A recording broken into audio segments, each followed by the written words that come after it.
한국의 살인 사건 88번째 사건입니다. 아마 저는 이 사건을요, 그 기사로 처음 접했었거든요. 이거 굉장히 의미 있는 사건이에요. 네, 뭐 시신 없는 살인 사건으로 맞습니다. 알려져 있는데요. 첫 번째 케이스예요. 유죄 선고를 받았던 케이스입니다. 이거 굉장히 범죄사적으로도 의미가 있고요. 네. 범죄사적이라 물론 그렇게도 볼 수 있겠지만 재판상 시신이 없음에도 불구하고 유죄가 가능하다는 것을 보여주기 시작한 사건이에요. 사실 저번 주에 우리가 했던 사건도 있었잖아요. 시신이 나왔는데 못 찾아가지고 뭐 네. 이렇게 처리했던 사건. 뭐 그건 좀 다른 경우지만 시신이 없는 상태에서 살인 사건을 할 수 있냐? 뭐 이런 말이 있잖아요. 근데 이거는 큰 의미를 줬던 사건인데 하여튼 설명해드리면 아마 우리 구독자분들이 이해할 수 있을 것 같아요. 네. 과거에는요, 시신이 없으면 객관적 거의 증거가 어려웠어요. 없다라고 생각을 했기 때문에 거의 무죄가 났었는데요. 이거는 그렇다면 왜 유죄 선고를 받았고 시신 없는 사건들, 살인 사건들이 그 다음부터 이제 인정받기 시작했는지 한번 살펴보도록 하겠습니다. 이 사건은요, 2011년 3월경에 예. 어떤 중국 거주 여성이 한국에 사는 사촌한테 전화하면서 시작된 겁니다. 이게 지금 중국의 아마 조선족이에요. 이 여성이 한국에 잠시 살았던 사람인데 한국에 사촌이 살고 있나 봐요. 그러니까 중국에서 전화를 걸어요. 34살 먹은 이모 씨라는 여성입니다. 그 여성은 이제 중국에서 소학교 교사한다고 그러니까 상당히 똑똑한 분이에요. 그 여성이 한국에 있는 사촌한테 전화해가지고 내가 2008년도에 한국에서 살고 있을 때 내 동거남이 있었다. 그 박모 씨라고 41살. 그때는 37살이었다고 그래요. 네. 한국에서 살고 있을 때 2008년도에. 그러면 지금 41살이겠네요. 그렇죠. 박 씨. 41살이죠. 그 박 씨하고 내가 또 한국에서 동거를 했었는데 그때 이제 그 이 박 씨가 동거남이 털어놨던 살인 사건. 그러니까 이 여성한테 다 털어놨대요. 그 박 씨가. 내가 살인 사람 죽였다. 그 사건에 대해서 지금이라도 신고를 좀 내가 하고 싶다. 이러면서 자기 사촌한테 전화를 한 거예요. 그러니까 그 사촌이 서울경찰청 강력 2팀 김도윤이에요. 김도윤 형사에게 제보를 해요. 그런데 내용을 들어보니까 굉장히 그 제보하면은 당연히 통화하겠죠. 네. 김도윤 형사가 이제 중국하고 이모 씨하고 통화했겠죠. 굉장히 논리정연하고 구체적이더라는 거예요. 그러면 이 수사 가치가 있는 거죠. 뭐 제보 전화는 많이 오지만 네. 거기서 판단을 해봤을 때 금방 알아요. 이거 알거든요. 중국인 여성 거주 여성 이 씨가 2008년 4월경 내가 한국에서 굴삭기 기사인 그 박 씨랑 동거를 했는데 어느 날 박 씨가 되게 당황한 얼굴로 밤늦게 귀가해가지고 그런 일이 한 번 있었고 그리고 나서 그 일이 있고 나서 보름 정도 지난 후에 한 여행을 가자고 제안을 했대요. 그래서 그 충남 아산에 있는 온천에 그 여행을 갔다고 합니다. 근데 그날이었대요. 그날 그 온천 여행 간 날 호텔에서 이 박 씨가 굉장히 만취를 했었나 봐요. 술이 많이 취해가지고 내 동료 기사가 하나 있는데 그 기사가 자꾸 나한테 돈 달라고 빌린 돈을 달라고 그냥 빌린 거지 지금. 빌린 돈 달라 그래서 내가 살해를 했다라고 하면서 한국에 있으면 너무 위험하니까 나랑 같이 중국 가서 살자. 그러니까 너 따라가고 싶다 중국으로 거기 가서 살자. 이런 얘기를 한 적이 있었다는 거. 이게 지금 조금 전에 그 김유미 프로파일러가 얘기한 내용이 김도윤 형사하고 전화 통화하면서 들은 논리정연하고 구체적인 이야기인 겁니다. 그리고 그 더 나가서 이제 또 물어봤어요. 그러면 그때 죽였다는 거 그거는 어떤 식으로 입증을 하겠습니까? 그 사람 단지 그 사람이 말만 그렇게 뭐 겁주는 하고 했을 수도 있는 건데 그랬더니 그거 아니고요. 나는 진짜 그 사람하고 어느 날 어느 다리 밑에서 죽었다는 사람 휴대폰하고 지갑을 같이 태우는 데다 그 옆에 있었다. 그럼 엄청나게 구체적인 거잖아요. 네.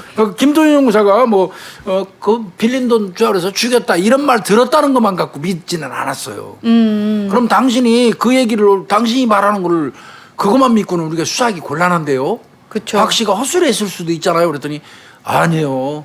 내가 동거남하고 동거남하고 그 희생자 죽었다는 사람 휴대폰하고 지갑을 다리 밑에 가서 태울 때 나 그 옆에 있었어요 하고 얘기를 한 거예요. 그러면 이 정도 얘기 나오면 형사 입장에서는 이거 굉장히 구체적이잖아요. 그러면서 또 더 나와요. 몇 개 더 나옵니다. 그 구체적인 정황이. 그러면서 내가 또 기억했던 걸로는 그 피해자 지갑 안에 카드가 있었는데 그래, 맞아요. 이 박 씨가 내 동거남이 그걸로 카드로 차량도 구매를 했었다. 그렇죠.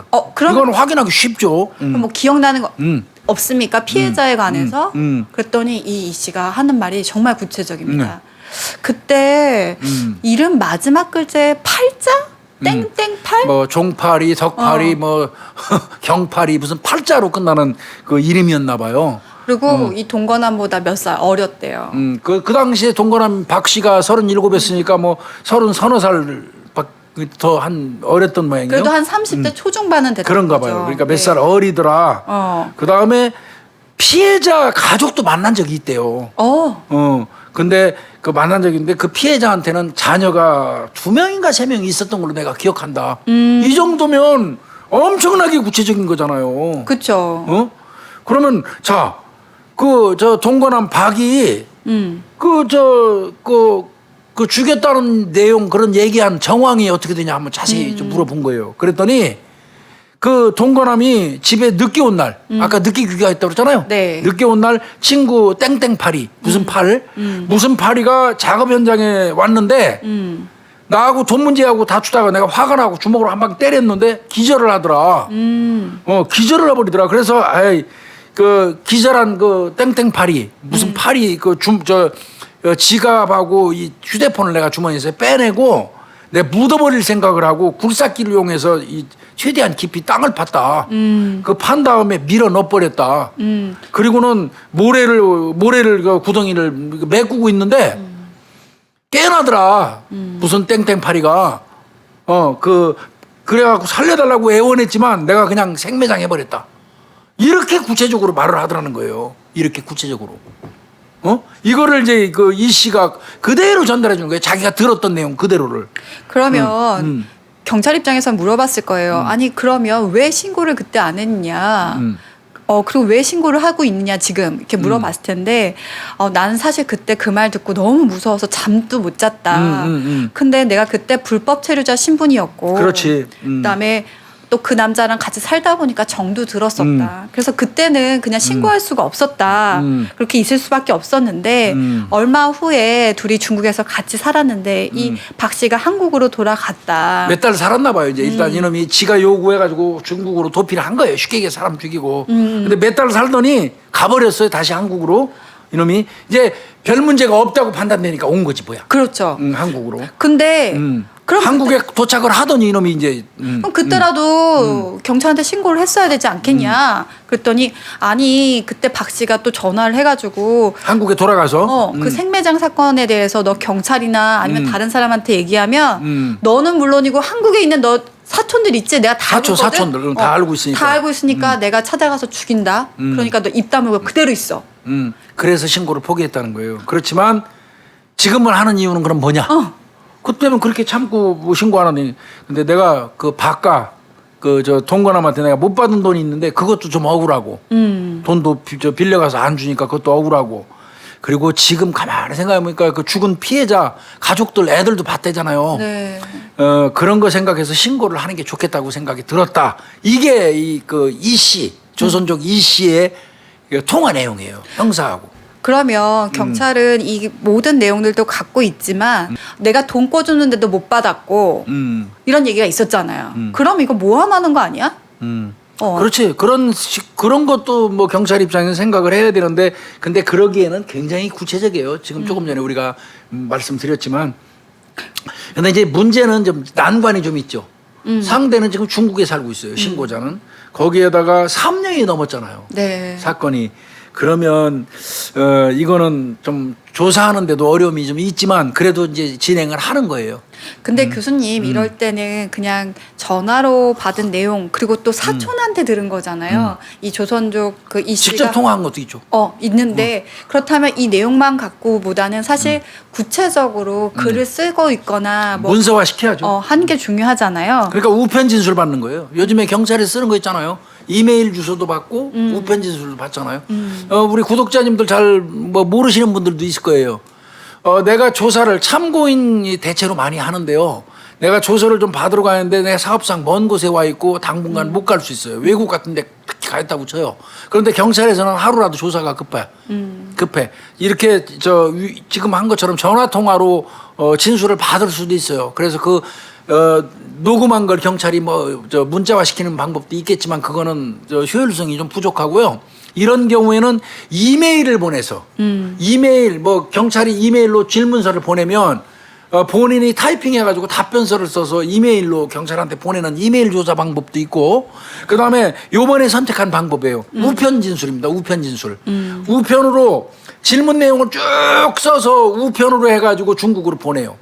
그러면 이 여성이 중국에서 그걸 받아가지고 그 답변을 또 거기다 다 써서 다시 우편으로 한국으로 보내주고, 이건 이제 우편 진술이라는 건데, 이 경우는 이제 그 두 가지 지금도 쓰고 있습니다. 근데 이 우편 진술이 저는 굉장히 권장할 만한 이유가 쓰다 보면은 생각나는 게 되게 많아요. 많이 나오죠. 네. 아무래도 효율적이죠. 네. 그래서 이 경우에는 이제 10월경에, 그러니까 결국은 10월 달에 이 씨, 조선족 이 씨에게 우편 진술을 요청을 해가지고 이제 받게 돼요. 네.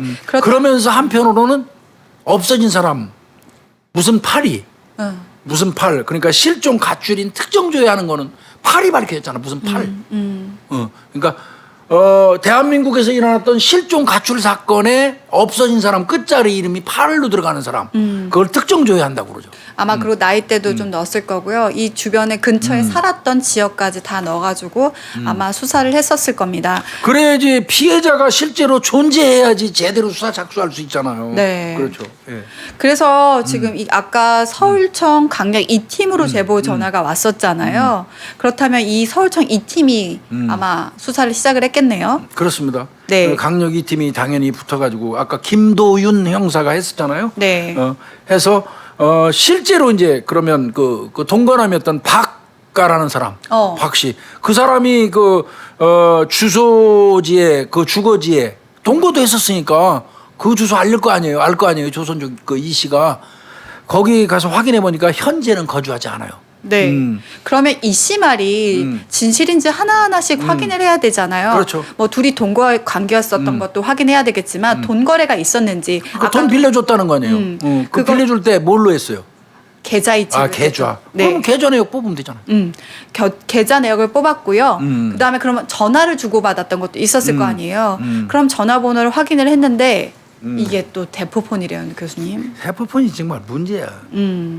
그러니까 대포폰이니까 이 박가가 쓰고 있는 휴대폰 넘버가 잘 안 나오죠. 네. 그래도 아마 이제 연결해가지고 이 박가의 신원은 밝힌 것 같습니다. 그래서 신원을 밝혀갖고 찾아가니까 그 주소지인지 찾았을 거 아니에요. 갔더니 나오긴 나와요. 이혼한 전처하고 사이에서 낳은 아들은 형네 집에다 맡기고 따로 원룸에서 거주하고 있는 사람이에요. 그리고 인적 사항이 확인이 됐다 보니까 이 사람에 관한 뭐 여러 가지가 나오는데 전과조회. 그렇죠. 그 중에 하나가 전과조회인데 사기 절도 두 건이네요. 건이고요. 두 건. 체포영장이 이미 발부가 돼서 수배 중인 사람이에요. 사기 절도 2건으로 수배 중인 사람이에요. 그러면 이 사람은 잡기만 하면 돼요. 긴급 체포는 뭐 할 것도 없어요, 이거.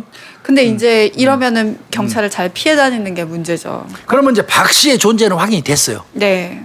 이제 이거는 박 씨 존재는 확인됐는데 딱 하나 남은 건 이제 피해자를 찾아야지. 이게 가장 난감. 피해자를 찾아야지 박 씨를 체포하고 자시고 할 거 아니에요. 네. 그러니까 이제 피해자 찾기 들어가는 거야. 피해자 찾기. 일단 그 이 씨가 줬던 단서를 갖고 하나하나씩 조사를 하는데요. 네.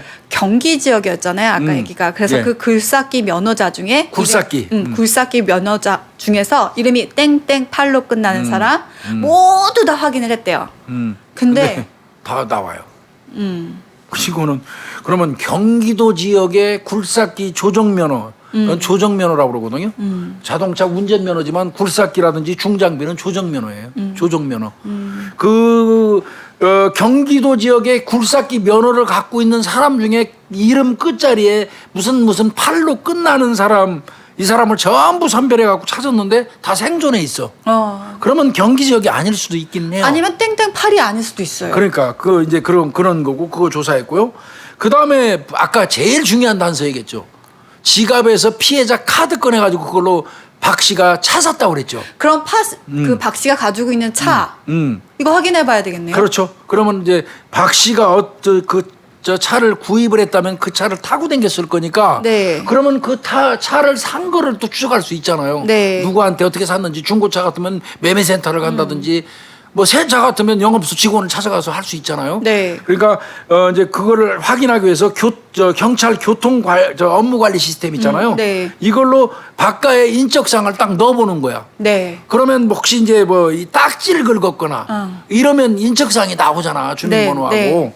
그래서 보니까 이 그 차종을 찾기 위해서 한 거거든요. 다이너스티가 나와요. 박 씨가 갖고 있는 게 다이너스티. 이게 2008년도예요. 네, 네. 5월 7일이니까 네. 이게 3년 전 사건이잖아요. 지금 진술한 거에 따르면 딱 이 시기인 거예요. 이 시기에 평택에서 속도 위반 이력이 있는 거예요. 아. 그러면 이제 그 다이너스 차량 등록 원부 봐야 되겠잖아요. 남바가 나오니까 이제 그거를 이제 그 조사를 해봤더니 원래 원 다이너스티 주인은 김 누구 씨였는데 거기서 박가한테 이전된 게 나와요. 아. 그러니까 차는 찾은 거예요 이제. 네. 그럼 차를 찾았으면 이 김某某 씨를 한번 만나봐야 되잖아요. 그렇죠. 네. 그랬더니 이 사람 중고차 딜러네요. 그러니까 그 중고차 샀구나 이게 박가가. 아. 박가가 중고차를 산 거예요. 그러니까 그 피해자 희생당한 사람 카드로 중고차를 산다고 얘기해서 딜러한테 그 카드로 결제하고 다이너스티를 산 거예요. 그럼 그 카드 기록만 있으면 되잖아요. 그렇죠. 근데 참 이것도 안 되려니까 그런 거예요. 이 중고차 딜러가 판매 사실은 기억을 해요. 다이너스티. 그런데 매매 계약서 같은 건 없다는 거야. 그것만 보면 간단한데. 다이너스티. 왜 그 없냐? 이 사람이 근무하던 중고차 상사가 이 폐쇄가 됐대요. 아. 폐쇄될 때 그 모든 자료건 전부 폐기 처분해 버렸다는 거예요. 그러니까 이 판매 대상자 그 박가한테 팔고 뭐 했을 때 뭐 이런 게 확인이 제대로 안 돼요. 그러니까 오고 갔던 네. 뭐 금전이라든지 이런 내역 뭐 자체를 카드로 어떻게 했는지 뭐 이런 게 잘 그 근거가 없는 거예요. 아, 그러면 우리가 지금 그렇다고 하더라도 박 씨가 있잖아요. 이 그 범인으로 추정되는 박 씨가 있다 보니까 그럼 그 사람의 계좌를 확인해 보면 서로 동감 것들이 아까 뭐 그 피해자 무슨 팔이하고 돈 빌려줬다 그랬잖아요. 그럼 그 계좌 내역에 땡땡 그렇지 돈 받으러 왔다가 살인당했으니까 돈은 이 계좌 같은 걸로 주고받았을 가능성이 높잖아요. 그러니까 이 박가라는 사람과 무슨 팔이라는 피해자로 추정되는 사람의 거래 내역을 깔려면 계좌 확인하면 되잖아요. 네. 그래서 이제 이런 경우는 압수수색 검증영장을 청구해야 되는데 잘 안 돼요. 왜냐하면 이게 지금 뜬구름 잡는 식의 지금 수사잖아요. 지금까지 나오는 거는 그냥 지수만 있는 거잖아. 그런데 이제 이거를 강력 2팀에서 이 박철환 검사 관할 박철완 검사하고 아마 사건을 많이 손발을 맞춰서 했나 봐요. 그래서 경찰이건 검찰이건 잘 맞아야 돼요, 이게. 원래는 그것만 가지고 압수수색 영장 청구해봐야 잘 안 나오거든요. 네. 검사도 그러면 곤란한 경우에 청구 자체를 안 해요. 뭐 요즘엔 일부러 안 하는 것도 있습니다만은. 하여튼 이거를 잘 설득을 하면서 책임진다 이거 우리가 문제 생기면 그렇게 얘기하니까 좋다. 서로 믿음대로 그래가지고 압수수색 검증영장을 그 주말임에도 불구하고 박철환 검사가 나와서 청구를 해줬대요. 네. 이거야말로 경찰이건 검찰이건 서로 협조가 참 잘 된 거예요. 믿음이 존재하고 어떤 사건에 관해서. 그래서 압수수색 검증영장을 받아가지고 박가의 거래 계좌 내역을 깠더니 거기서 예상대로 나옵니다. 땡땡팔이라는 사람이 한 사람 있었는데요. 그 사람의 성씨는 조 씨였습니다. 그럼 맞습니다. 조 무슨 팔이에요. 네, 31세로 나왔는데요.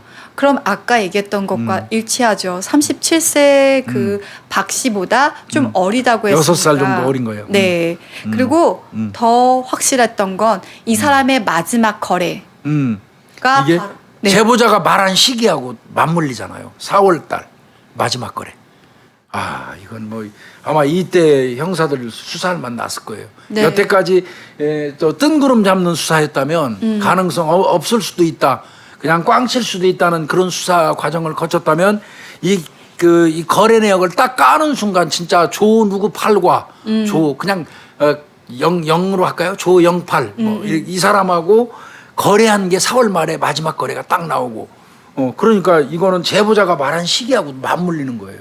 이때부터 이거 사건 되겠다 했을 거예요. 네. 일단은 여기서 정확하게 제보자의 말에 신빙성이 부여가 됐기 때문에 이때부터는 수사가 활력을 받게 되는 거죠. 탄력을 받게 되는데요. 그렇다면 일단은 피해자에 대해서 이제 이 행적을 추적을 해줘. 그러면 네. 이제 피해자는 어떻게 되는지 행적. 이제 이를테면 뭐 생존 반응 같은 거 따지기 위해서 그러는 거예요. 그렇다면 제일 확실하게 드러나는 게 지금 박 씨하고 아까 수색영장 받아둔 계좌가 있잖아요. 그렇죠. 박 씨가요 계좌가 수십 개래요, 교수님. 나 웃기는 거예요. 얘가 왜 수십 개가 있는지 모르겠어.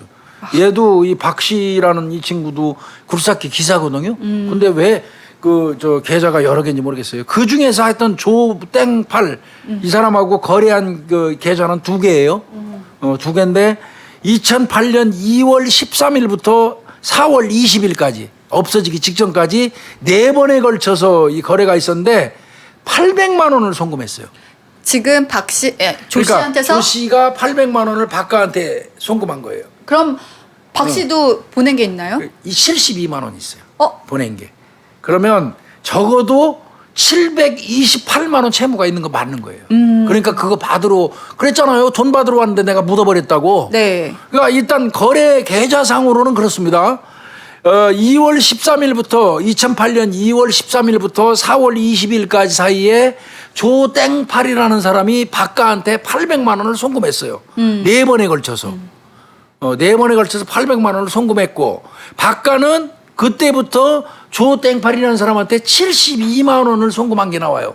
그러면 차액은 728만 원이 있어요. 네. 그걸 받으러 갔다가 죽은 것 같기도 하단 말이죠. 네. 그리고 아까 계좌에서 좀 이상한 것이 하나 또 나옵니다. 그 줌에 5월 14일쯤에요. 땡땡 자동차. 그러니까 이게 뭐 자동차 회사겠죠? 그렇죠. 거기로부터 460만 원이 입금되는 게 확인이 돼요. 그럼 아까 차가 있었잖아요. 다이너스티 가지고 사서 카드로 사갖고 갖고 있었죠.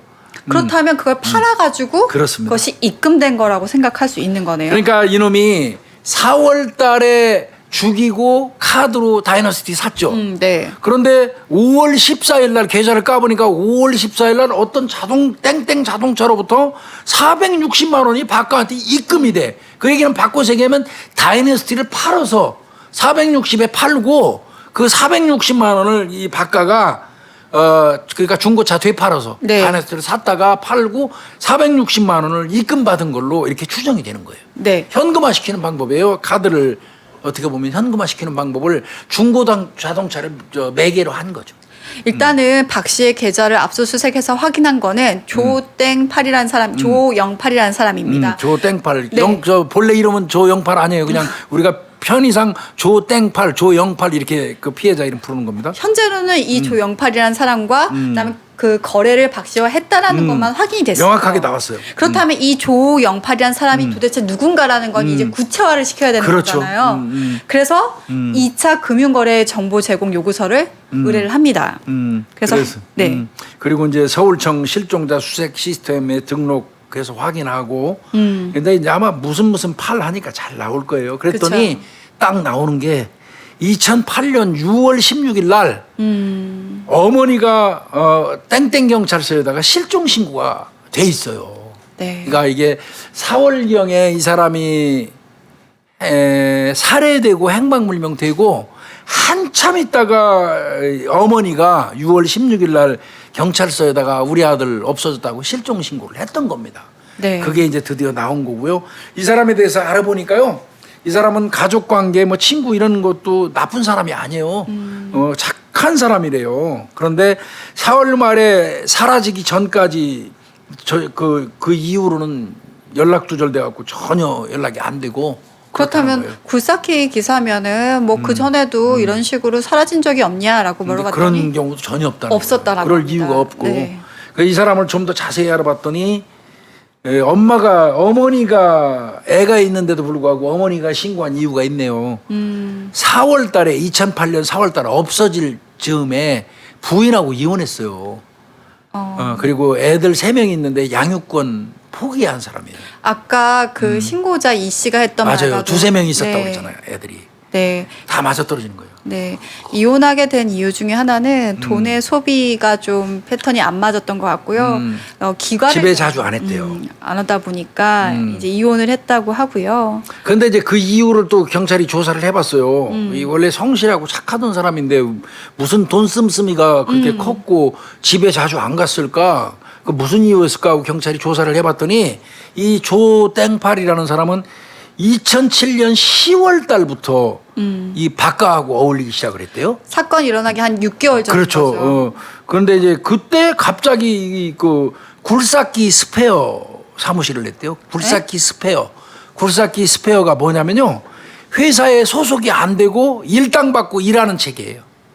아, 그러니까 개인 사업으로 하는 거예요. 그러니까 무슨 중기에 소속돼 가지고 하는 게 아니에요. 이를테면 그 중장비 운전하시는 분들은 내가 굴삭기를 한 대 사가지고 혼자 개인 영업하기 불편하니까 무슨 중기라는 그 사무실 있잖아요. 거기에 이제 이른바 얘기하면 그걸 뭐라고 얘기합니까?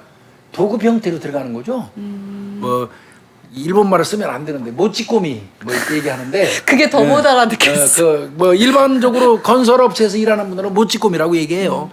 내가 그 장비를 사가지고 어떤 그 회사 소속으로 들어가서 회사에서 공사를 수주 받으면 나한테 배당되면 내가 가서 공사하고 거기서 받은 돈을 회사하고 나눠 먹는 형태. 도급 형태. 이제 그렇게 얘기하는데 이제 그런데 이 사람들은 그렇게 안 하고 박가가 이렇게 했다는 거예요. 굴삭기 스페어 회사를 만들자. 그래서 회사에 소속되지 말고 우리가 일당 받고 그냥 일하는 체제로 하자. 그러니까 조합 형태로 만들어서 회원도 많이 구해서 우리 사무실에다가 그 회원들 모집해갖고 굴삭기 기사들 모아서 그렇게 하자. 그러니까 회사에 소속되어 있지 않으면 수수료를 떼어주거나 그럴 일도 없으니까 다 그대로 받자라는 거죠. 그런데 아마 이제 그렇게 2007년 10월 달부터 이 박가라는 놈을 그 조 땡팔 씨가 만난 거예요. 그러다 보니까 갑자기 이제 이 박가가 굴삭기 스페어 사무실 하자. 야, 우리가 왜 그 저 중개회사에 돈 뜯기면서 하냐. 우리가 그거 하자. 그렇게 하다 보니까 그거 운영한다고 그러면서 이제 자, 비용을 만들어야 하잖아, 회사. 그러니까 본인이 갖고 있던 굴삭기를 팔았어요. 그리고 또 저축한 돈 있잖아요. 이런 거를 거기에다가 투자를 한 거예요. 근데 아내 입장에서 볼 때는 이거 돈 막 쓰는 거죠. 그러고 이 사업한다고 맨날 어울려서 상의하고 뭐 그러다 보니까 집에도 잘 안 왔던 거고. 이것 때문에 결국은 이제 가정이 깨지게 된 계기가 된 거예요. 네. 애들 데리고 뭐 그런데 이 사람들이 이혼했어도요. 사이 안 나빴대요. 이 조 땡팔 씨가 애들 데리고 병원도 다 댕기고 할 건 다 해줬다는 거예요. 이혼만 했지. 그러면 지금 이 상황을 설명을 해보면 이 박 씨가 스페어 사무실을 같이 하자고 해서 이 그 굴삭기 팔아고 들어갔어. 조모 씨로부터 돈을 이제 그 빌린 거잖아요. 같이 공동 투자를 그렇죠. 했지만 그래가지고 거의 돈을 갈취한 거나 마찬가지. 그렇습니다. 결국 굴삭기 스페어 사무실도 제대로 안 냈으니까. 그러면 돈만 꿀꺽한 거야. 사기치죠. 뭐 어떻게 보면. 그러면은 피해자 조모 씨 같은 경우는 화나죠. 빨리 내 돈 달라. 너 안 주면 사기로 고소한다고 얘기하겠죠. 그랬던 사람인데 4월 말에 갑자기 연락 두절되고 그 이후로 양육비도 안 보내더라는 거예요. 그러니까 이거 확실히 이 씨가 제보한 대로 그 즈음에 이 사람이 사망한 건 맞아. 네. 그죠? 탐문 들어가야죠, 이건. 네, 그쯤에 이제 박 씨랑 조모 씨랑 같이 있었으니까 그쯤에 이제 그 같이 일했던 사람들이라든지 굴삭기 기사들은 굴삭기 기사끼리 어울리니까. 주변에 한번 물어봤어야 되는데요.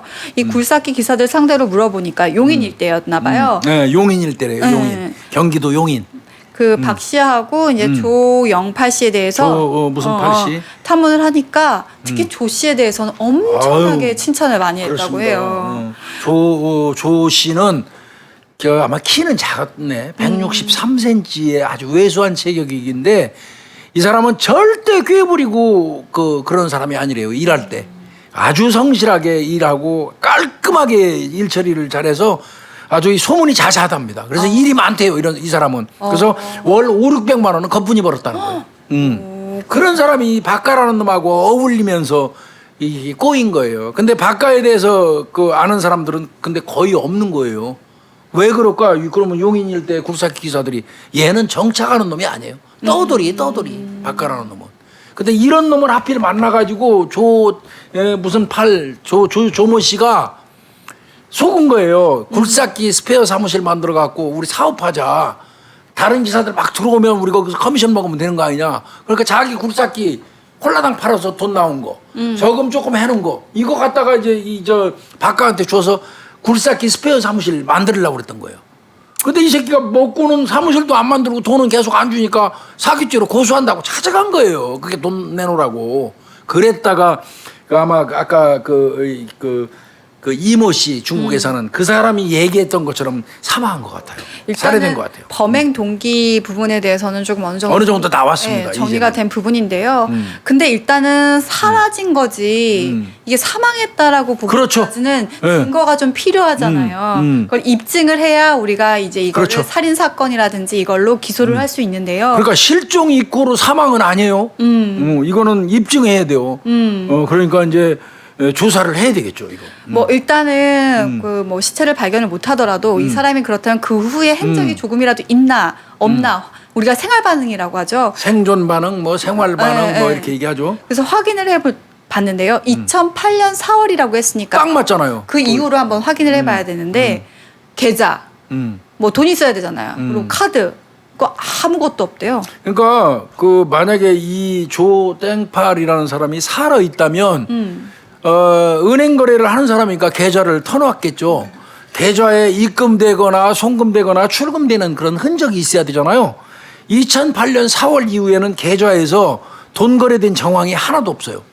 그 다음에 다 카드 쓰잖아요. 네. 카드사에다가 압수수색 영장 발부받아가지고 해보니까 4월 28일 이후에는 카드도 사용 내역이 전혀 없습니다. 그럼 생활 반응이 끊긴 거예요. 교수님 여기서 더 황당했던 건요. 그때 조모 씨하고 박모 씨하고 그러면은 자주 연락을 했을 거 아니에요. 거의 매일 만나서 집에도 못 들어갔잖아요. 그래서 이혼당했잖아요. 근데요, 4월 28일 날 이후로는요, 예. 전화도 없고 문자도 없습니다. 그날부터는 그러니까 죽은 사람하고 통화할 일이 없겠죠. 네, 박 씨 같은 경우는 조모 씨하고 연락이 안 되면 빈번히 전화를 하거나 막 그렇죠. 그래야지 해야 맞죠. 되는데 오간 게 없는 거죠. 그렇다면 이거는 이제 의심스러울 수밖에 없죠. 거기다가 또 생활 반응 찾는 의미에서 요즘에 인터넷 안 하는 사람 없잖아.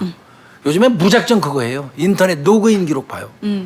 근데 교수님 그러면 해외로 나갔을 수도 있잖아요. 출입국 기록도 당연히 봅니다. 출입국 내역도 당연히 봐요. 그다음에 사람이 병원 안 갈 수 없으니까 병원 진료 기록도 반드시 봐요. 심지어는 그 즈음에 투표 있었잖아요. 투표했는지 여부도 봅니다. 그런데 전혀 안 나와요. 이런 반응들이. 그러니까 계좌도 안 나와. 거래 내역도 없어. 카드 사용 내역도 없어.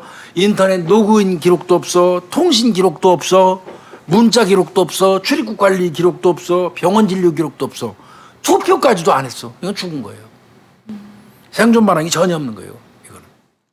이때부터 이제 경찰은 이 조땡팔 씨는 분명히 사망했다. 이렇게 판단할 수밖에 없는 거죠. 일단은 사망을 했을 거란 추정만 있고 그다음 범인으로 추정되는 사람 박 씨만 있지만 여기서 그렇다면 박 씨를 살인 사건의 용의자로 범인으로 지금 체포를 해야 되는데 그렇다면 이제 지금 현재는 뭐가 없잖아요. 근데 수배가 두 건 있었죠. 네. 사기하고 절도. 네. 그러니까 체포는 가능해요. 이제 근데 이제 체포영장 신청할 수 있는 근거가 좀 돼요. 내가 볼 때는 구체적인 제보 내용이 있죠. 네. 조선족 이 씨의. 그죠? 네. 조선족이라고 요즘에 부르면 안 되나? 재중동포라고 그래야 됩니까? 어떻게 불러야 되나? 요즘에는 아주 그게 불편하더라고요. 헷갈리더라고요. 한때는 조선족이라고 한참 부르다가 또 재중동포라고 불러주라고 그랬는데 또 그 공교롭게 오원준이 같은 놈들, 박춘풍이 같은 놈들, 뭐 김하일이 같은 놈들 나와가지고 강력사건이라는 사건은 또 죄 벌리니까 그러니까 또 뭐 무슨 재중동포냐 그냥 조선족이다 또 이렇게 불러야 된다 뭐 말들이 많은데 뭐 어떤 형태로 부르건 뭐 그건 그렇고 하여튼 뭐 국적은 중국 사람이니까요. 중국인 이모시죠. 한국 출신. 뭐 하여튼 그 사람의 아까 얘기했지만 소학교 여교 사람 말이에요. 아주 구체적이고 그런 내용의 제보가 있었잖아요. 그 네. 그 내용과 그다음에 범행 시점 이후에 피해자의 지금 생존 반응 없죠. 네. 그다음에 이 박하고 박가하고 조모 씨의 어떤 그 의심스러운 그 거래 내역 728만 원 못 받은 돈이, 거, 네, 왔다 갔다 그 부분. 거. 네. 그다음에 범행 직후에 이 새끼가 일단 중국으로 갔다 왔잖아요. 도피하듯이. 그쵸. 15일 후에 얘기했다가 다시 중국으로 왔으니까. 그런 내용. 그다음에 요놈이 사기 등 전과가 17개래요. 박가가 범죄 전력이 많아요. 그다음에 현재 2건의 지명수배가 있잖아요. 네. 요 정도면 자백이 없어도 긴급 체포할 만하죠. 그래서 이제 일단 긴급 체포하는 겁니다. 네. 경찰 입장에서. 그러면 이제 우리가 너 조모 씨 살해했지? 라고 물어볼 텐데 뭐 발뺌했대요. 절대 나는 살해한 적도 없고 자백 안 하죠. 네. 그래가지고 뭐 계속 얘기를 안 했는데 오히려 바깥에서 진술 녹화실이 아니라 진술 녹화실에서는 절대로 저 쓸데없는 소리만 씹으리고 절대로 안 주겠다고 우리말 까는데 이제 담배 한 대 피우러 가거나 화장실 갈 때는 일부 시인을 한다는 거야. 그런데 데리고 들어와서 조서 받으려면 또 딴소리 하고. 그러니까 지능범이에요. 아주 지능범인 거예요. 하여튼 이렇게 이제 하다가 일부 시인을 하는 게 나와요. 못 견디겠던 모양이죠. 아주 극히 일부분을 이제 더 이상 버티면 안 되겠다고 판단이 들으니까 요거 다 들이댔겠죠. 그쵸. 모든 증거 경찰이 수집한 거를 다 들이대면서 네가 왜 이렇게 공교롭게 다 여기하고 연관돼 있어. 네가 주겠다고 한 날 이후로부터 그 사람 생존 반응 없고 너 문자- 너 그 사람 카드로 그 얘기 들어보니까 차 샀다고 그러는데 차 보니까 맞네. 다이내시 탔다가 얼마 있다가 어느 자동차에 460만 원 주고 팔아먹고 입금 들어온 것도 있잖아. 그런 거 다 탁탁탁탁 그 들이대니까 이제는 일부 정도만 시인을 하기 시작하는데 이 일부 시인하는 게 웃겨요. 네. 이렇게 얘기합니다. 2008년 4월 말이었다고 합니다. 아까 경기도 그러니까 그 시기는 맞출 수밖에 없으니까. 네, 용인이었죠. 우리가 아까 일하는 곳이 용인 네. 그 굴삭기 동료들 수사했던 곳이었으니까 경기 용인 처인구 덕성리 일대에서 그때 복토 작업을 하고 있었대요. 논에서 밭으로 이제 바꾸는 거예요. 논 메꿔갖고 밭 만드는 거예요. 형질 바꾸는 거죠. 근데 그때부터 뭐 피해자가 자기한테 돈을 요구를 했었기 때문에 전화 통화를 하고 해서 나 여기 일을 하고 있으니까 너 올 거면 와라라고 했더니 피해자가 아마 찾아왔나 봐요. 근데 이때 네. 지가 그 용인에서 논을 밭으로 만드는 작업을 하고 있는데 전화가 왔다는 거예요. 그때 돈 얘기는 이놈이 절대 안 해요. 돈 얘기는 안 하고 조모 씨가 나한테 전화가 왔어. 그래서 나 지금 일하고 있어. 그랬더니 자기를 찾아왔더라는 거야. 찾아와서 그 굴삭기 오일을 좀 갈아야 되는데 이 조 씨가 굴삭기 오일을 교환을 하다가 더미 밑으로 뚝 떨어져 버렸대. 파는 대로 푹 빠져버렸대. 그런데 그때 본인이 구해줄 수는 있었대. 당연히 구해줄 수 있지. 그런데 가만히 생각하니까 자기가 교도소에서 나온 지 얼마 안 돼갖고 괜히 겁이 났다는 거야. 이게 말이 돼? 이게 무슨 말이야? 영어하는 거 이거? 말도 말 같지 않은 소리 하는 건데 하여튼 괜히 겁이 났대. 그냥 뭐 풍덩 빠졌는데. 그러니까 자기가 작업을 잘못해갖고 흙더미에 빠진 것 때문에 겁이 났다는 소린지 전과 때문에 또 뭐 덤택이 있을까봐. 그래서 하여튼 겁이 났다. 그래서 몇 분 동안 고민을 했대요, 지가. 그러다가 에이씨 그냥 그대로 굴삭기를 운전해서 흙을 덮어가지고 살해하면서 이게 동시에 시체유기가 된 것이다. 이런 식으로 말을 했다는 거예요. 뭐 이상한 뭐 진술 과정이긴 하지만 어쨌든 인정을 하긴 한 거네요. 자기가. 그러니까 일부 시인한 거예요. 그러면서 그 유기 장소를 내가 표시를 해놨다. 그 시신 위에다가 내가 널찍한 돌멩이를 올려놨다. 그리고 이게 더 웃겨요. 그리고 뭐라고 그랬어요? 매년 그러니까 4월 말만 되면 그 사람 죽은 날. 네, 그러니까 2008년 4월 말에 사망을 했잖아요. 그리고 우리가 지금 얘기하는 건 2012년을 얘기를 하는 건데 매년마다 내가 4월 말만 되면 사죄의 의미로 그 장소를 찾아갔다. 나 죄의식 느끼고 있다. 이렇게 얘기를 하는 거죠. 그 얘기를 들은 경찰 입장에서는 뭐 지어냈는 얘기인지는 몰라도 여튼 죽였다는 얘기는 명백하잖아. 그렇죠? 지가 구해줄 수 있음에도 불구하고 교도소 갔다 온 지 얼마 안 돼서 그대로 덮어버리고 널찍한 돌멩이 올려놨다는 얘기는 살해했다는 얘기잖아요. 그러니까 경찰 입장에서는 일단 살해 자백한 거로 보는 겁니다. 네. 그렇다면 이제 그 피해자 조모 씨 시체를 찾아야 되겠죠. 시신 찾으면 간단히 이 사건은 끝나는 거예요. 네, 아까 처인국 덕성리 일대에서 복토 작업하던 곳이었다고 했고요. 널찍한 돌멩이 얹어놨다고 했으니까. 얹어놨으니까 찾기 쉽죠 뭐. 네. 그래서 덕성리 일대를요, 아마 그 찾았었나 봐. 200평. 지가 지정하는 데니까 찾겠죠. 200평 가까이를 한 3일에서 5일 정도를 찾았는데요. 굴삭기 2대 아마 다. 막 팠겠죠 다. 시신 발견 못했어요. 이거 답답하거든요. 요 놈이 어느 지점이라고 지정했기 때문에 거기 다 판 거거든요. 5일 동안 굴삭기 2대 동원해갖고 200평을 다 했다면 이거는 아마 모르기는 해도 경찰이 거기서 시신 못 찾으면요. 그 파가지고 한 거 땅 주인한테 다 물어줘야 돼요. 아이고. 그 보상해야 돼요. 이거 덤태기 엄팡 쓰는 경우 많아요. 아까 그러면 복토 작업을 했다고 분명히 진술을 했으니까 그때 당시에 복토 작업을 했던 곳을 찾으면 되잖아요. 그리고 이놈이 지정한 200평 파 엎었잖아요. 네. 이 새끼가 거짓말했을 수도 있잖아요. 그러니까 이게 진짜 실제로 복투 작업이 됐던 건가? 그러니까 먼저 보고 그걸 팠었어야 되는데 아니 그래도 팔 거예요 경찰은. 이거 파보니까 시신 안 나와. 이거 이 새끼 거짓말한 거 아니야? 그럼 거짓말한 걸 확인하려면 간단해요.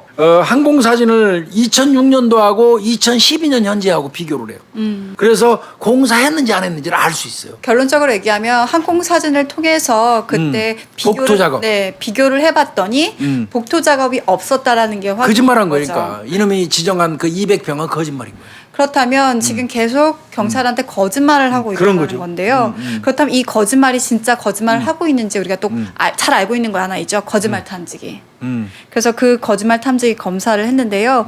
이 범인 그 박 씨를 상대로 해서 POT 검사를 했다고 해요. 네. 이게 인체 생리반응 검사. 이게 뭔가 궁금하실 텐데요. 긴장 정점 검사라는 표현으로 사실 써요. 이게 피크 오브 텐션이거든요. 근데 이게 그럼 무슨 검사냐라고 하면 거짓말 탐지기 검사긴 해요. 비슷해요. 근데 거짓말 탐지기 검사에 2가지 종류가 있다고 보시면 돼요. 이게 긴장 정점 검사라는 게 있고요. 그다음 일반 질문 검사가 있는데 일반 질문 검사 같은 경우 이 사람이 진짜 실제로 범죄를 했는지 안 했는지 여부들 어떻게 보면 일반적인 거라고 보시면 되고 이 긴장 정점 검사 같은 경우는 이미 특정돼 있어요. 구체적인 걸 네. 딱 그 제시해가지고 반응을 보는 거예요. 쉽게 얘기해서. 이제 쉽게 설명을 하면 사례 지점을 두고 얘기를 하는 거야. 자, 용인입니까? 그때 이 사람의 긴장 정점 그 도를 따지는 거예요. 네. 자, 안성입니까? 또 그다음에 평택입니까? 이렇게 딱딱딱 물어봐서 아마 이놈이 굴삭기 가지고 그 공사 한 대 어느 정도는 특정을 했겠죠. 네. 그러니까 내가 보니까 용인, 안성, 평택, 경기 남부 쪽에서 굴삭기 공사를 한 거야. 네. 그러니까 찝어서 얘기하는 거야, 이 형사들이. 용인 맞습니까? 그러고 긴장도 보고 안성, 그다음에 평택. 그런데 거기서 제일 높이 나온 게 뭐였냐면 반응한 게 안성이에요. 아까 6인이었잖아요. 지는 용인이라고 얘기해서 200평 팠잖아요. 근데 안성에서 반응이 빵 나타났어요. 그러니까 이거는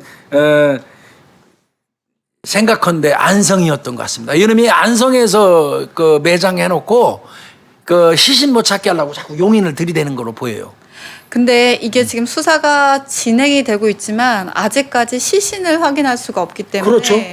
이 부분에 대해서는 좀 다른 수사 방향으로 또 한번 생각을 해봐야 될 것 같아요. 그렇죠. 이거 계속 하면서 범인이 얘기를 하지 않는다고 한다면 아까 제보했던 사람들의 기억을 좀 더 그렇죠. 명확하게 할 필요가 있는데 사람이 왔으면 참 좋죠. 그 중국에 있는 분을 모셔오면 그 금상첨화죠. 네. 그런 노력을 해야 되겠죠. 근데 이제 그 전에 좀 아까 내가 설명하다 말았는데 남의 땅 파잖아요. 네. 이거 상당히 신경 써야 돼요. 이놈이 비록 그 거기에다가 내가 묻었다고 얘기해서 범인만 믿고 거기 막 땅 파. 그러면 그 땅에 농작물도 있을 수 있고 과수나무도 있을 수 있고 그렇잖아요. 그런 거 파주는 과정에서 돈도 꽤 물어줬던 모양이에요, 이 사건. 아마 용인 200평 그 대지 위에는 과일나무 같은 거 이런 게 많이 있었나 보더라고요. 그 많이 물어줬답니다. 그 원상복 구해줘야 돼요. 시신이 나오면 그러면 그거는 이제 어떤 수사 과정에서 국고에서 가능할 거예요. 근데 어쨌든 헛다리 짚으면 이거 경찰이 물어줘야 돼요. 파긴 파야 되니까. 그런데 이제 아마 그래서 참 망설이게 되는 건 사실이에요. 그렇다고 또 안 팔 수도 없잖아요. 그전에는 사실 이런 거 하는 과정에서 돈 많이 물어줬어요. 나도 많이 물어줬어요. 저 집 문 뚫고 들어가는 거, 야, 부시고 들어가, 내가 책임질게. 그때 부시고 들어가라고 책임진다고 그거 할 때는 만약에 없으면 내가 돈 낼 생각하고 해야 돼요. 밑에 직원들은 그거 계속 팀장 얼굴 쳐다보거든요. 깨고 들어가면 문제 생기면 네가 돈 내 그 소리거든요. 얼굴 자꾸 보는 건 알았어 들어가. 내 책임질게. 이 말 들어야지 깨고 들어갑니다. 아니, 참 수사라는 게 참 그래요. 하여튼 이때도 그 아마 그 용인 200평 위에 과일나무가 많이 있었나 봐요. 그거 다 물어줬다고 그럽니다. 현장에 들어갈 때는요 범죄와 연관성이 있다라는 것이 명확하게 밝혀질 때 들어가거나 뭔가 우리가 그 손상을 시킬 수가 있는데 사실 그게 뭐 확인하기 전까지는 알 수 없는 이놈이 뭐 거잖아요. 거기다 묻었다고 일부 자백하고 다 했잖아요. 그러니까 뭐 신경 안 쓰고 그래 뭐 저 파지 뭐 그러고 팠을 텐데 거기서 안 나오니까 여지없이 땅임자한테 그거 다 물어줘야죠. 과일나무 같은 거. 그럼 이제 좋습니다. 조금 전에 이제 다시 돌아가서 김유희 프로파일러가 이 경우라면 가능하면 저 중국에 있는 이 씨가 오는 게 좋겠죠. 네. 그러면 굉장히 좋을 것 같으니까 전화 우편 진술을 가지고도 한계가 있으니까 이때는 어떻게 해야 되겠어요? 일단 영사관. 영사관에다 협조해야 되죠. 왜 중요하냐면요. 아까 그러니까 봤다고 그랬잖아. 네. 아까 저기 신고했던 이 씨가 자기가 핸드폰이랑 같이 태웠는데 어느 이 장소에 가서 태웠다고 했고 자기 그 옆에 있었대잖아. 이 씨가. 그럼 박가가 태울 때. 네. 그렇다면 그게 범죄 장소일 수도 그렇죠. 있고 아니면 그렇죠. 거기서 증거물이 나올 수도 있고 그렇죠. 그러면. 그러니까 그러니까 또 근데 진술하는 것과 또 보는 건 다르게 되니까 그렇죠. 일단은 이 신고자가 왔으면 좋겠어서 영사관에 협조를 합니다. 그런데 승낙이 됐어요. 오. 2012년 2월 달에 이 씨가 입국을 합니다. 네. 2012년 2월 달에 이 씨가 입국을 해가지고요.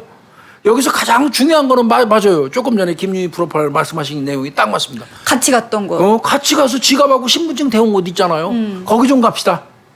그런데 문제는 이분이 중국분이에요. 중국분. 아. 다리 밑에서 태운 건 맞는데 명확하게 어딘지 딱 찝지를 못해. 다만 이분이 굉장히 똑똑한 분이라 기억하는 게 있어. 그 다리 밑 근처 다리 그 근처에 수녀원이 있었어. 수녀원. 그 수녀원이 있는 그 인근의 다리인데 경기도 그쪽 맞는데 그러니까 그건 얘기했는데 못 찾는 거야. 깝깝하게 된 거죠 이게. 근데 이때 형사들이 그러면 뭐라도 다 해봐야 될 거 아니에요? 별짓 다 해봐야죠. 이제 아마 이때 실망했을 거예요. 이 씨가 들어왔는데 이 씨는 그러니까 이분이 얘기한 거 가지고 형사들이 얼마나 찾았겠어요. 다리가 있고 수녀원이 있고 아마 수녀원 다 조사했어요. 다 조사했죠. 경기도에 있는 수녀원 다 쳐가지고 수녀원 옆에 다리 있는데 전부 찾아다니고 했을 거야 아마. 못 찾았어요.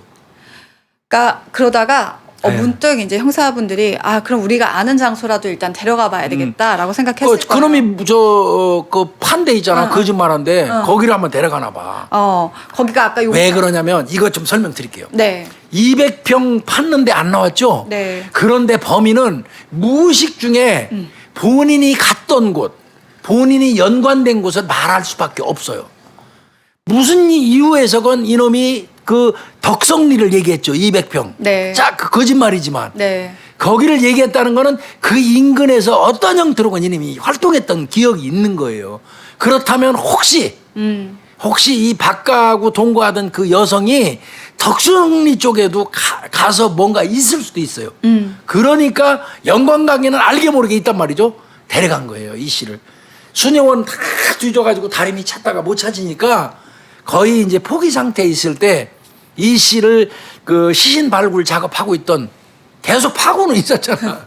거기 덕성리로 데려간 거예요. 아마 그래서 여기서 뭐 기억나는 거 있으세요? 혹시 뭐 이런 와본 적 있으세요? 네. 막 이렇게 하다가 이제 같이 현장을 주변을 돌아보고 있었는데 그때 신고자가 딱 잠깐만요 이러면서 여기 현장에서 한 150m 떨어진 돌을 가리켰대요. 맞아요. 다리를. 그러면서 그 다리가 있는 거예요. 형사들도 그때 다리가 보였을 거야 아마.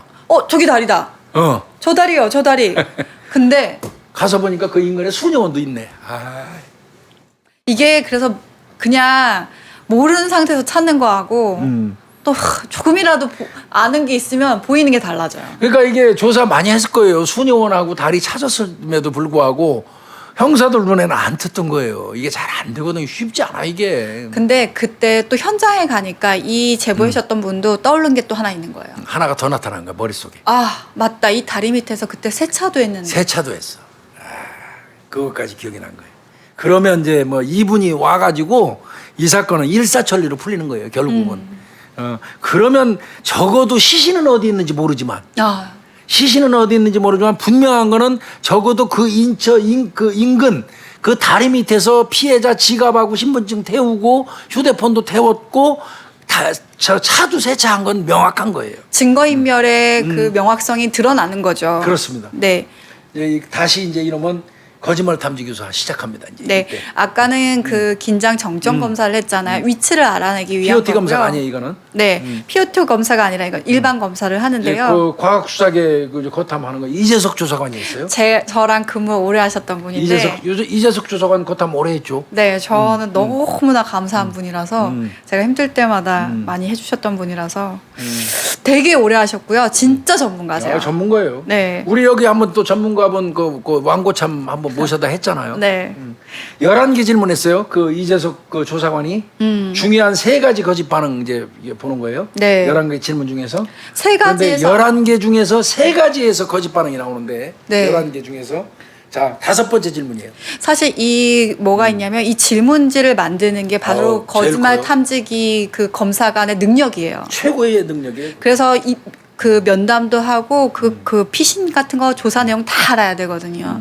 근데 이때 거짓 반응을 이끌어낸 게 3가지 질문이 됐다는 거예요. 11개의 질문 항목을 만들어 가지고 차례대로 쭉 질문을 하고 그러던 중에 5번째 질문 이런 게 있어요.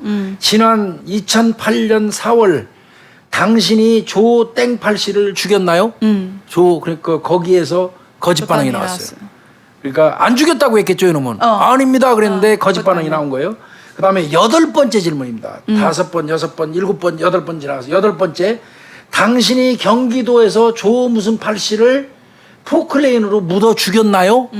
이렇게 물어봤을 때 아닌데요 했겠죠. 그래도 거기서 거짓 반응이 나왔어요. 네.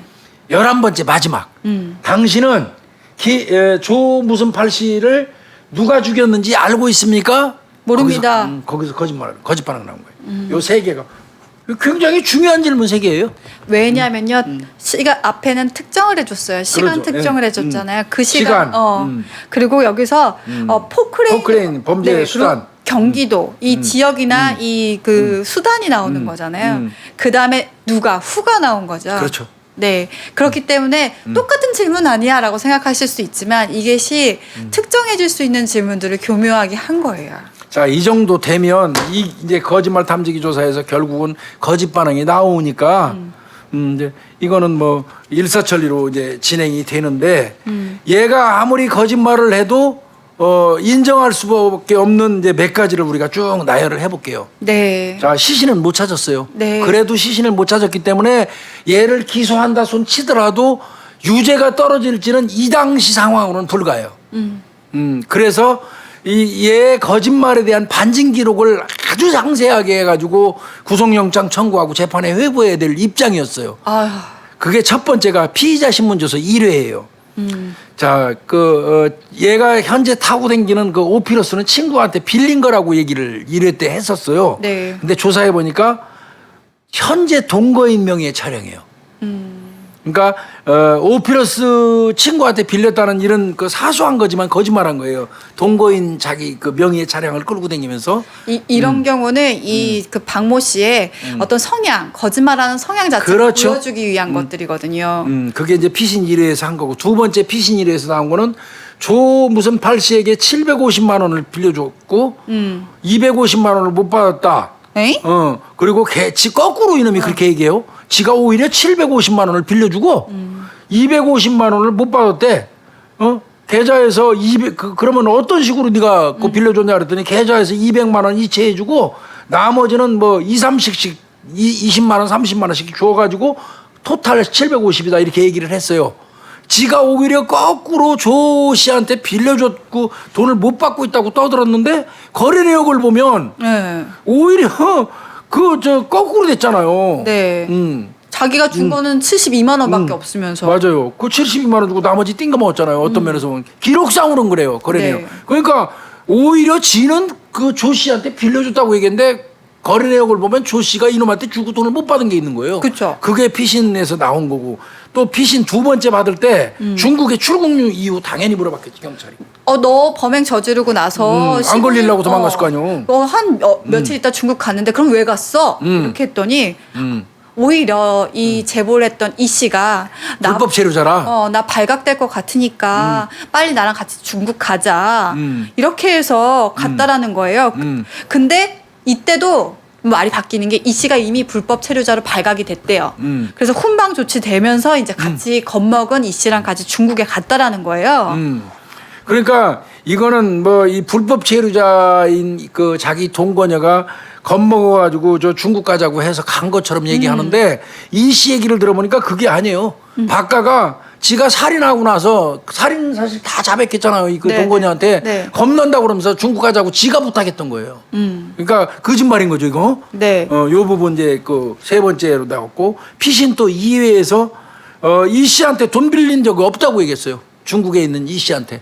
근데 700만 원 이 씨는 분명히 빌려줬다는 거예요. 네. 그러니까 이놈이 700만 원도 띵겨 먹어서 그 700 때문에 이 씨가 또 사실은 고발도 한 거거든요. 돈 가져가고 사람 죽인 거 얘기하면 네 사촌까지 죽인다고 협박하면서 빌려간 돈 700만 원도 안 주는 거예요. 그래서 신고한 건데 오히려 이놈은 빌린 적 없다고 계속 그러는 거예요. 그게 이제 또 다섯 번째 있죠. 네. 그러면 서로 언제 알게 됐냐의 조 씨하고. 네. 되게 중요할 텐데 첫 번째 피신 1회 때는 뭐라고 그랬냐면 08년도 초에 알았다라는 거예요. 근데 2회 받을 때는 나 뭐라고 했냐면 다시 07년 가을. 그러니까 거짓말하니까 저 시기가 왔다 갔다 하는 거예요. 헷갈리는 거죠. 또 있죠. 네, 피신 두 번째 받았을 때 이렇게 얘기합니다. 08년 그러면 4월 28일 날 02시 21분에 너 조모 씨하고 1시간 정도 여관에 있다가 새벽 3시 30분에 나갔다 그러지 않았느냐. 28일 행적이네요. 네. 근데 그 제보를 했던 이 씨의 말에 따르면 아니 나 그날 6시에 들어왔어. 06시에. 네, 이렇게 말을 합니다. 그러니까 이게 아마 사건 당일 같아요. 08년 네. 4월 28일 날 02시 21분경에 아마 이건 그 휴대폰 내역이라든지 그런 걸로 파악했을 것 같아요. 21분 단위까지 나오는 거 보니까. 조 씨하고 1시간 정도 여관에 있다가 새벽 03시 30분에 여관에서 나왔다고 이놈은 얘기했잖아요. 그런데 집에 온 건 아마 집 근처인 것 같아요. 집에 온 거는 새벽 6시예요. 네, 그쵸. 그 동거녀 박 씨가 다 기억을 하고 있어요. 그러면 3시 30분에서 6시까지 사이에 뭐 했어, 이거? 그죠? 요 공백이 있는 거예요, 공간이. 그 다음에 이제 피신 3회, 세 번째. 그 조모 씨의 지갑 있잖아요. 네. 신분증, 지갑, 신분증 지가 안 태웠다고 그랬거든요. 네. 근데 이거 주민증하고 휴대폰하고 지갑 태우는 거, 그 다음에 지갑에서 돈도 미리 꺼내는 것도 봤대요. 이게 대질신문에 써요, 이거. 피의자 신문 줘서 세 번째 받을 때는 중국에서 들어온 이 씨하고 이놈하고 대질신문까지 했어요. 그 이 씨도 대단하신 거예요. 그 진짜 엄청난 협조를 한 겁니다. 거예요. 엄청 협조를. 그 쉽지 무서운 놈 않아요. 옆에서 네. 대질신문 하면서 이놈이 나 신분증하고 다리 밑에 태운 적 없다고 저 여자 헛소리 하는 거라고 막 계속 그랬을 거 아니에요. 눈깔 아마 모르긴 해도 부릅도 그랬을 거예요. 그때 형사들이 항상 그래요. 야, 이 새끼야 눈깔 깔아. 어디 저 창고에 나한테 눈 부릅뜨고 지랄이야. 쳐다보지만 마. 말만 해. 뭐 이제 이랬을 거야 아마 모르긴 해도. 그래도 겁나죠. 아 진짜. 그 대질신문 할 때 얘기 좀 잠깐 해드릴까요?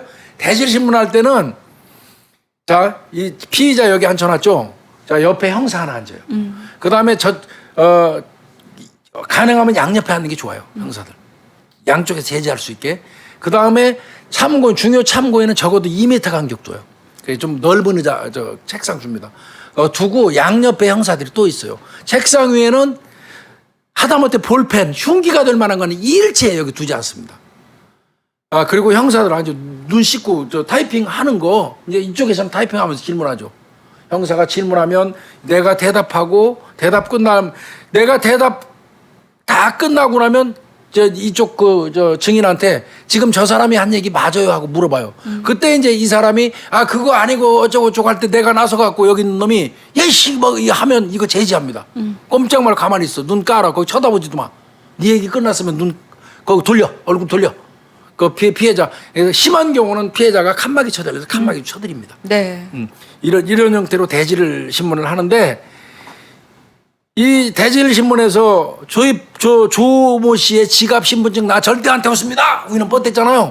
그러니까 이제 이 씨는 무슨 소리예요? 그날 분명히 내놓으러 봤어요. 다리 밑에서 주민등록증, 휴대폰, 지갑 다 태우고요. 지갑에서 그 태우기 전에 심지어는 그 지갑 열어갖고 돈만 딱 꺼냈어요. 카드도 뺀 것도 알고 있고요. 이 얘기 한 거예요. 네. 이건 굉장히 중요한 거예요. 대질에서 대질 신문이 사실 이런 때 하는 거거든요. 근데 참 이 씨가 엄청난 협조를 해주신 거죠. 정말 저는 이분한테 다시 한번 그러면 대단한 일 하셨다고 말씀드리고 싶어요. 그 다음에 이제 제일 중요한 거 아까 내가 말씀드렸죠. 복토를 했는지 여부. 네. 여기서 나온 건 뭡니까? 그런 사실이 없는 거예요. 그리고 이제 아까 그 거탐 했었잖아요. 그 중에 네. 아까 POT 검사를 맞아요. 했었던 부분에서 생리검사. 네가 살해 장소가 용인이라고 했는데 너의 그 생리 반응은 안성에서 안성으로. 나왔어. 이제 사실 이런 많은 요소들 지금 저희가 9가지 말씀을 네. 드렸는데 9가지를 통해서 이 박 씨가 계속적으로 거짓말을 하고 있고 이 범행 사실에 대해서 번복을 할 때마다 자신이 기억을 못 하고 있다라는 것들 그리고 뭐 지금 뭐 자기가 시신이 발견된 곳 모두 다 지금 거짓말을 하고 있다라는 반증 기록을 이제 검찰에서 하나씩 차곡차곡 모아놨습니다. 그러니까 9개의 이제 이 잘못된 그 거짓 증언으로 추정되는 걸 경찰이 다 이제 조사한 다음에 이놈은 피의자 신문 조서를 6회까지 봤어요. 6번.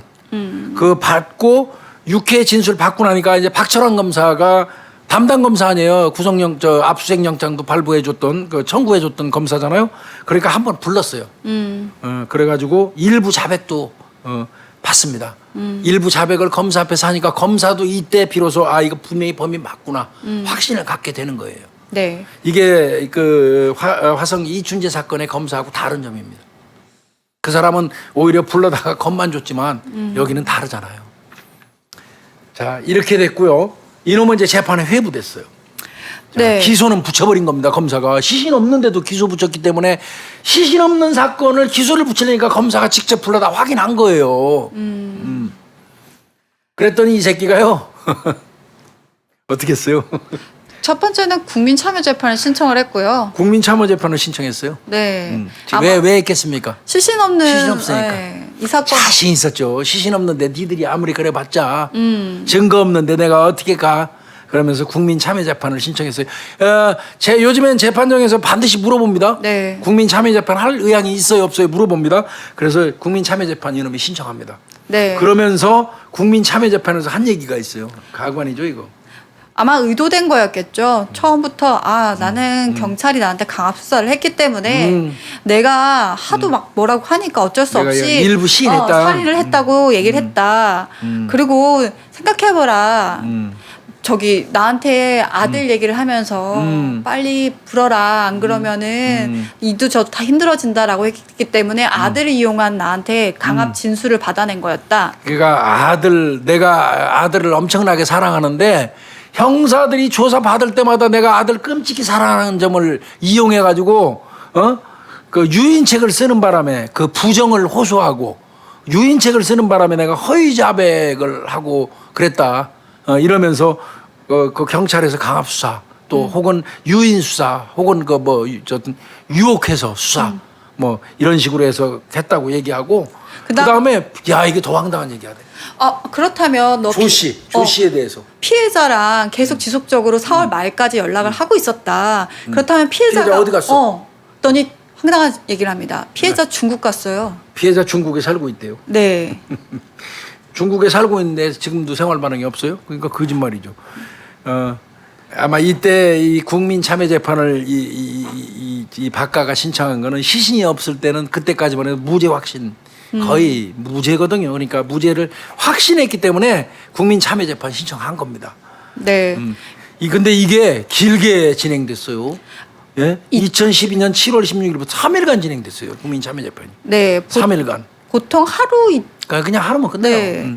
이게 서울중앙지법 417호에서 예. 있었는데요. 그때 배심원이 9명이었다고 합니다. 예. 이거 배심원 좀 다른 거 잠깐 설명을 좀 드려야 될까? 원래는 이 법정형이요. 사형이라든지 무기 사건, 그러니까 사형 무기 사건, 그러니까 큰 사건이죠. 네. 이런 사건은 무작정 배심원이 9명이에요. 그러니까 법정 최고형이 사형하고 유무기밖에 없는 건. 그런 거 뭐 연수살인 같은 거죠. 무기 아니면 사형인 이런 경우는 국민참여재판에 배심원 수를 9명을 두도록 돼 있어요. 그래서 다수결로 하는 거고요. 네. 그렇고 그 이외에 뭐 사형이나 무기가 아닌 거, 사형, 무기징역, 무기, 금고까지 포함돼요. 네. 금고하고 징역은 우리 구독자분들 아실 거예요. 징역은 교도소 가서 일하는 거고, 금고는 그냥 그 안에 쭈그리고 앉아 있는 거예요. 금고가 어떤 면에서는 더 힘듭니다. 네, 죽으려. 네. 그래서 어떤 경우는 금고를 때려놓으면 나 징역 가게 해달라고, 일하게 해달라고, 가서 어울리고 시간 때우려고 그렇게 요구하는 사람도 있대요. 본인이 요구하면 해줍니다.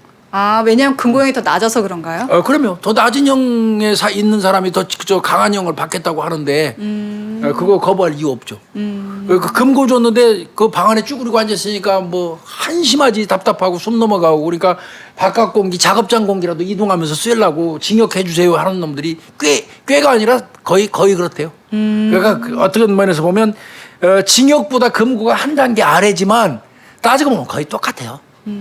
빵에 갇혀 있다는 건 수감 생활한다는 것 같습니다. 네. 그래서 배심원이 국민참여재판에서 배심원이 9명 묻는 거는 법정형이 사형 무기 이 경우는 무작정 9명이에요. 네. 그리고 그거 이외에는 7명이에요. 네. 근데 5명이 하는 게 있어요. 5명이 하는 건 뭐냐면 피고인이나 피고인의 변호인이 공판이 진행 중인 과정, 공판 준비 절차라고 그러죠. 네. 그 과정에서 공소 사실에서 중요한 부분을 인정해 버렸을 때 그런 경우는 그 7명까지도 필요 없으니까 5명으로도 해요. 다시 말씀드립니다. 피고인 혹은 피고인의 변호인이 공판이 진행 중인 사건에서 범죄 사실 중에 중요한 부분을 인정한 경우에는 국민참여재판을 할 때 5명의 배심원으로도 한다는 거. 그래서 배심원, 국민참여재판에서 배심원이 하는 거는 9명, 7명, 5명이 있다. 이 새끼 같은 경우는 당연히 9명 묻겠죠. 네. 준비한 증거가요. 와, 이게 왜냐하면 시신이 없기 때문에. 그 시신 없으니까 증거 엄청 챙겨야 돼요, 이건. 증거만 84개. 84개. 네. 84개. 네. 검사가 이걸 하나씩 다 네. 설명을 했는데요. 증거 하나에 대해서 계속 설명해야 되죠. 이건 어떤 거고 저건 어떤 건데 이게 2시간이나 걸렸대요. 그러니까 이게 이 증거는 이래서 수집이 됐고 이렇기 때문에 이 사건에서 증거입니다. 설명 끝. 이거는 어쩌고 이거를 다 84개를 설명하는데 2시간 걸린다는 건 상당하죠. 간단하게 설명하는데도. 네, 아마 간단하게. 계좌 내역 보여주고 그다음에 뭐 네. 그 핸드폰 했던 뭐 태웠던 장소 보여주고 이러면서 하나하나 다 설명했을 거예요. 그 다음에 증언도 이거 1시간 40분 했다고 그러네요. 동건녀가. 아우. 동건녀가 7월 17일 날 이 재판정에 출석을 해가지고 1시간 40분 동안 증언을 했는데 돈 뜯긴 일, 그놈한테 또 두들겨 맞은 일, 눈물을 흘리면서 다 진술했대요. 1시간 40분 동안.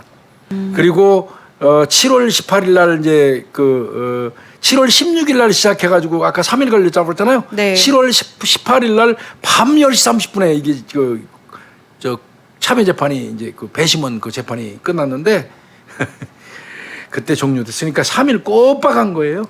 이때 수사경찰도 출석을 했었다고 하더라고요. 예, 수사경찰 7월 18일 날 수사경찰도 출석해서 또 증언하고요. 네. 이 박씨 변호인이 그 죽은 거 아니라고 중국 가 있다고. 아니 왜 지가 만들어줬대요. 위조 여권을 조씨 그 중국 가라고. 지가 박가가 만들어줘서 그 위조 여권 갖고 중국 가 있다고 변호인이 얘기를 했어요. 이 변호인도 아무리 변호사라도 그 말이 되는 거를 주장을 해야지. 그런 말만 믿고 그렇게 얘기하면 되나? 그래서 7월 16일 날 시작한 게 7월 18일 날 밤 10시 30분이 돼가지고 3일간 서울중앙지방법원 417호 형사합의 25부 그 최동열 부장판사 그 주관하에 한 건데요. 그래서 밤 10시 30분 3일 뒤에 끝났고요. 7월 그 다음 날 바로 7월 19일 날 이거 금방도 했어요. 참여재판 끝나자마자 7월 19일 날 새벽에요. 그 전날 밤 10시 30분에 끝났잖아요. 7월 19일 날 새벽에 선고해 버렸어요. 근데 어떻게 되냐면 배심원 9명 만장일치 유죄. 일단 유죄인 건 다 만장일치. 만장일치. 예. 이제 두 가지 하거든요. 죄가 되냐 안 되냐. 그다음에 형은 얼마나. 형량이었는데 6명 같은 경우는 징역 13년, 네. 그다음 3명 같은 경우는 징역 15년을 네. 주자고 했습니다. 그러면 어떤 게 선택됐겠습니까? 볼 것도 없이 13년. 13년이죠. 참 징역 13년, 시신 없는 살인 사건이 징역 13년이 결정이 된 겁니다. 배심원 9명 중에서 6명이 13년, 3명이 15년이니까 이게 왜 그 6명이 13년 했나 모르겠어요. 이게. 아마 이게 거꾸로 됐으면 얼마나 좋아. 15년하고 13년 2년 차이인데. 일단 많은 과정들을 아마 생각을 했을 거예요. 일단 그 전에는 시신 없는 사건에 대해서 다 무죄가 그렇죠. 선고가 났었다 보니까 이것이 첫 번째 사건이었기 때문에 첫 번째 사건은 아니고 이런 사건을 다루다 보니까 형량을 뭐 많이 준다는 것에 대해서 부담이 좀 느껴졌을 수도 있고요. 그러니까요. 네. 시신도 없고 매장 장소도 못 밝혔고 그죠? 그냥 가까운 뭐 이거 어떻게 보면 증언의 어떤 신빙성 정도 이런 거 가지고 했잖아요. 네. 그 13년으로 했고 이러면 항소했어요. 2013년 1월 18일 날 2심이 이제 2심이 열렸는데요. 거기서도 13년 그냥 그 1심하고 똑같이 13년 사세요. 13년 사세요 하고 이제 재판장이 하니까 이 새끼가 손 들고 할 말 있다고 그래요. 바꿔서. 네, 할 말이 있습니다. 있습니다. 그 질문 있습니다. 그랬어요. 질문. 할 말이 아니라 질문 있다고 그랬어요. 그러니까 13년 때렸던 판사가 또 뭐 질문 마지막으로 있다는데 그거 안 들어줄 이유는 없잖아요. 말해보세요. 골 때려요 이거. 거기서. 판사님 13년이 장난입니까? 그때부터 소리 막 지르고 난동 피우고 법정에서 난리 지랄을 한 거예요. 그래서 교도관이 이런 때 법정 경위가 있고요. 네. 교도관이 와가지고 제 앞에서 확 수갑 쥐어서 끌고 나가. 이때 재판장이 13년이 장난입니까 하고 소리 지르니까 나가세요 하고 딱 한마디 하고 그냥 보내버렸어요. 교도소로 가라 이거지. 법정에서 나오는 순간 얘는 빵에 가야 되니까 교도소로 나가세요 하고 소리 질러서 가버린 거. 13년 확정된 겁니다. 좀 안타까운 것 중에 하나는요. 이게 시신은 어쨌든 아직도 살인에 대해서 유죄라고 선고를 했다면 일치를 했다고 한다면 그 살인에 마땅한 형량을 줘야 되는 거고 그렇죠. 그리고 그 시신까지 발견하지 못하게 이 사람이 지금 거짓말을 하고 있다는 부분도 반영이 됐어야 됐을 텐데 좀 안타깝게 13년이라는 형을 선고를 했습니다. 이놈은 꿈속에서 13년 동안 계속 찾지 못한 시신으로부터 쥐뜯겨야 돼요. 계속 그래 고통받고 아주 가시같이 말라야 돼. 이 나쁜 놈의 새끼. 그 죽은 사람 있는 곳마저도 밝히지 않은 이런 나쁜 놈 말이에요. 지금이라도 네. 하늘을 보고라도 지금이라도 내가 어디에 묻었다고 정확하게 얘기해서 시신 찾아서 그 피해자 유족들 한이라도 풀어줘야 할 거 아니에요. 또 피해자 한이라도 풀어주고. 가족들이 유족이 있잖아요. 이런 나쁜 놈 말이에요. 네. 이게 세상에 나쁜 놈이죠. 아마 그 말을 그거마저도 안 해서 이놈은 지옥 가는데 그 KTX 끊어놓은 거예요. STR 끊었나? 지옥은 아주 또 맡아놨어요. 얘가 가서 지옥에서 받을 게 뭔지 모르겠는데 가능하면 그냥 펄펄 끓는 데 들어갔으면 좋겠는데. 이거는 서울경찰청 강력 2팀에서 네. 했습니다. 아까 김도윤 형사이겠죠. 굉장히 유능한 형사입니다. 제가 볼 때 뭐 얼굴은 모릅니다만은. 전 알 것 같아요. 예, 그다음에 김성용 형사, 유영수 형사, 조헌주 형사, 고석수 형사, 민병희 실장, 강윤석 반장. 이렇게 여러 사람들이 참 역시 경찰청 단위 강력 2팀이다 보니까 일하는 과정에 상당히 깔끔하게 시신이 없음에도 불구하고 각종 증거 자료를 네. 수집하고 잘했습니다. 이 수사. 예. 이게 사실 한마디 제보에서 시작된 겁니다. 그럼요. 네, 그리고 이 제보가 쉽게 풀린 것도 아니고 피해자를 특정하는 데도 굉장히 오랜 시간이 좀 걸렸었고요. 또 이 피해자의 시신을 발견하지 못했고 그래서 유죄 판결을 받기 위해서 반증 기록이라든지 증거 하나하나 그리고 사실 중국에서 이 참고인을 데려오는 것도 쉽지는 않습니다. 영사관 협조해가지고 어렵게. 아마 근데 본인이 협조할 의향이 있었기 때문에 가능했죠. 네, 이 모든 과정들이 어쨌든 노력에 의해서 이루어졌다라고 생각하고 그렇기 때문에 첫 번째 시신 없는 살인의 유죄 판결. 그 이후로는 뭐 보험 관련해서 그 시신 처리했는데 못 찾은 사건, 구르사키 사건 또 있어요. 이거 말고도 네. 뭐 이런 거 등등 여러 사건 시신 없는 살인 사건이 유죄 판결을 받기 시작했어요. 이제는 시신 없다고 처벌 안 되는 거 아닙니다. 네. 뭐 지금 근래 고유정 사건 같은 경우도 보면 그러면 네. 고유정에도 결국은 시신 없는 사건이잖아요. 오늘 정말 어떻게 보면 진짜 딱 제보 하나라도 열심히 수사하고 파면 우리가 진실, 교수님이 얘기하는 진실을 밝혀낼 실체적 수 있다. 진실. 네, 실체적 진실을 밝혀낼 수 있다라는 걸 알 수 있는 사건을 봤습니다. 예. 어떤 요놈은 그 교도소에서 고생하시기 바랍니다. 많이 고통받기를 바랍니다. 그리고 꼭 시신이 어디 있는지 예. 말을 해주길 바랍니다. 예. 고생했습니다. 네, 교수님 고생하셨습니다.